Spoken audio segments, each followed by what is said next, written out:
এখন কোন অবস্থাতে আছে আল্লাহই ভালো জানে, আমি জানি না। 16 তারিখের পর থেকে আমাদের কাছে আর যোগাযোগ নাই। ডক্টর ইউনূস স্যারের কাছে আমার একটাই আবেদন, একটাই দাবি, ডক্টর ইউনূস স্যার আমার স্বামীকে দেশে ফিরিয়ে এনে দেয়। 120টা করে গুলি পোড়া লাগছে, শুধু 20টা করে বোম এইসব আর কি করা লাগছে। আর বোম ফুটাবার যায় সেটা একটা কানে শুনে নেবো, একটা হাতে বারুদের রেখেছে, মানে একটা হাতেও সমস্যা হয়ে গেছে ওইখানে তারপরে কিছুদিন থাকার পরে নিয়ে ওইখান থেকে আবার নিয়ে গেছে আরেক ক্যাম্পে নিয়ে যাওয়ার পরে ওইখানে মানে কিছুদিন রাখছিল।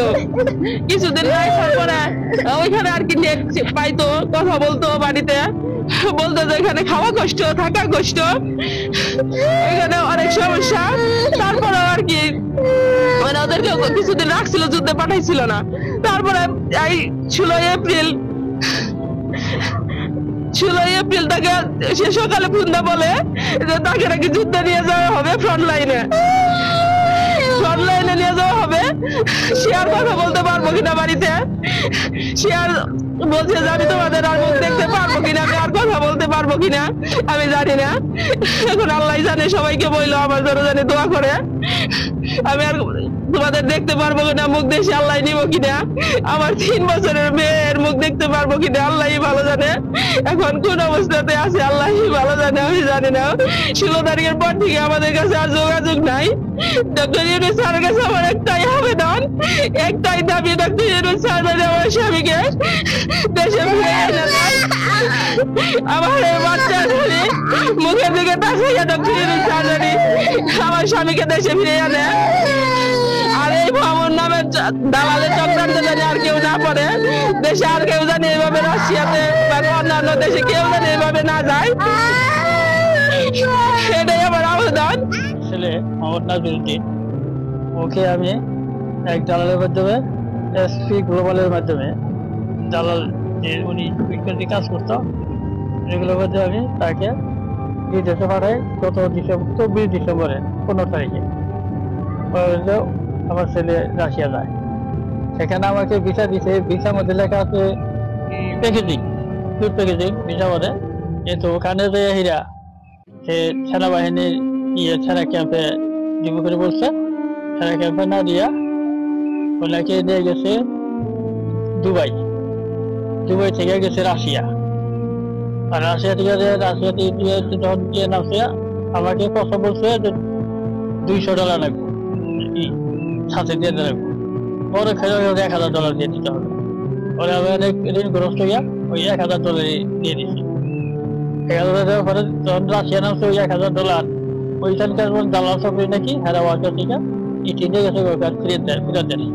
এখানে বলছে ফেরত দেবো, কিন্তু ওখানে গেছো আর ফেরত দেয়নি। ফেরত না দিয়ে ওরা নিয়ে চলছে থেকে থেকে ও এর আগে দিলা পরে নেবো মস্কো। তারপর নিজের দালালি ঠিক বলছে না, মস্কো থেকে আমার নামবো। সেখান থেকে এটা ওই নামলে পরে ওইখানকার দালাল কি হারিয়ে দিয়ে গেছে এক হোটেলে দেওয়ার পরে সেদিন ওই একদিন রেস্টে রাখছে রেস্টে টিকা ওইটাও নিয়ে গেলো আরেক বিমানের গাড়ি দিয়া। তাহলে ওই বিমানের দিয়ে সেখান থেকে হেঁটে হেলিকপ্টার করে 5 জন হেলিকপ্টার তুলে নিয়ে আরেক ক্যাম্পে নামাইছে সেনা ক্যাম্পে। সেখান থেকে ইতিহাসের থেকে আমার ছেলে না দুদিন যে সমস্যা খাওয়ার শুনবে সেনা ওইখানে যাই খেতে, ওইখান থেকে সেনা দিচ্ছে আর কি, ওই সেনা পোশাক পাঠিয়ে দিচ্ছে। সেনা পোশাক করে দিলে ওখানে আমি তো না তোমার ওই সেনা ক্যাম্পে থাকা নেবে তোমার আত্মরক্ষার দিকে তোমার এদিকে একদিন ট্রেনিং করে রাখবে। পরে 15 দিন ট্রেনিং করেছি। ট্রেনিং করার পরে ওরে নিয়ে গেছে পরে ইউক্রেনে নিয়ে ইউক্রেনে যেখানে ধ্বংস করছে সেখান থেকে ওইখানে কাজ করছে বালাই 2 মাস ওইখানে কাজ করছে। দুইখানে কাজ বালাই করতে কথাবার্তা বালাই বলছে, তখন অনেক যোগাযোগ ছিল। দিনে 2-3 যোগাযোগ করছে আর কি। ধ্বংসের কাজ করছে, এটি করছে, ওই বাড়িঘর জানি করছে, আমি দোকানে এটি করছে বালাই করছে আর কি। পরে ওর থেকে নিয়ে গেছে বর্তমানে 30 তারিখ এই মাসেরই 16 তারিখে আমারে বলছে যাবা বলে কি আমার তোরে এদিকে সরিয়া কে নিয়ে যাবো ফোন দুটো নিয়ে কিদের করে বললো যে ফোন দুটো নিয়ে যাবো না আমি তো আর যোগাযোগ করলাম না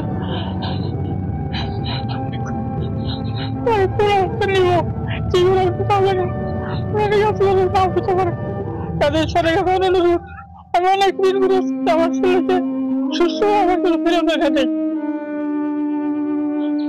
আমার একটা ছেলে আমার আমার বিরুদ্ধে গেছে তাদের সরে গেছে আমার ছেলে আমার ফেরত এনে দেয় আমার বাচ্চা ও এর আগে আপনার সৌদি আরবে ছিল কিছুদিন, সৌদি আরব থেকে আইসা দেশে কিছুদিন ছিল, আবার সেখান থেকে ইরাক গেছিল, ইরাক থেকে আইসা দেশে ব্যবসা বাণিজ্য করতো, ব্যবসা বাণিজ্য তেমন কিছু করতে পারে নাই। পরবর্তীতে আবারও রাশিয়া যাওয়ার জন্য মনস্থ করে এবং রাশিয়া যায়। দালালের সাথে কথা হয় যে ওরে প্যাকেজিং কাজে দিবে, সে কাজে না দিয়া ওকে যুদ্ধে নিয়ে গেছে, রাশিয়া থেকে ইউক্রেনের যুদ্ধে নিয়ে গেছে। আমরা তার সুস্থ শরীর সহ সে যেন রাশিয়া থেকে সরকার ফেরত আনে, এই দাবি আমরা সরকারের কাছে করছি। নাজিরউদ্দিন আমার ভাই, আমরা বিভিন্ন আমাদের যে ছেলের বাবা যা বললো যে সবই সত্য।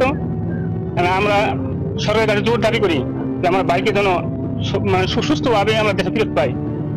যে দালাল আমার ভাইকে নিয়েছে সে আসলে এইভাবে বলে নেয় নাকি যে ইউক্রেন পাঠাবে, যুদ্ধ বিধ্বস্ত দেশে পাঠাবে, এই জন্য আমাদের বলে দেয়। কিন্তু আমাদের দালাল আমাদের সাথে যে মানে আমাদের সাথে যে প্রতারণা করেছে, আমরা সুষ্ঠু বিচার চাই এবং তাকে যেন আমরা সশরীরে ইনশাল্লাহ আমাদের এই বৃদ্ধ পিতার কাছে যেন ফেরত পাই। নিচে এক কাজ পেয়া দিছে আরেক কাজ, জীবিত আছে না সে মরে গেছে আমার কোনো খোঁজ খবর নাই। সরকারের কাছে আবেদন জানাইলাম আমরা ফেরত চাই। কিছুদিন আগে যে সৌদি দিয়ে গেল ইরাকে, ইরাক থেকে গেল আসিয়া ও গেছে প্যাকেজিং বিষয়, কিন্তু দালালের চক্রে কইরা যুদ্ধে। আমরা চাচ্ছি যে মানে ও সুস্থ শরীরে ফিরে আসুক। দালালে নিয়ে আর অন্য জায়গায় ফেলাইছে, কত কষ্ট দুঃখ, এই দুঃখ থেকে কষ্ট থেকে আলাদা ফিল পাবে এই রেহাই করবেন, রেহাই করে তার দেশের মানুষ দেশে আইনা দিন আপনারা নাতিনটা ফিরিয়ে আনার জন্য আপনার কাছে অনুরোধ হইল, সরকারের কাছে অনুরোধ হইল আপনারা যেন ফিরিয়ে আনার ব্যবস্থা করতে পারেন। এটা আপনার কাছে কোনো খোঁজ খবর নাই, তার কাছে 16 দিন যাবত কোনো খোঁজ খবর বাইরে ফিরিয়ে আনতে পারেন।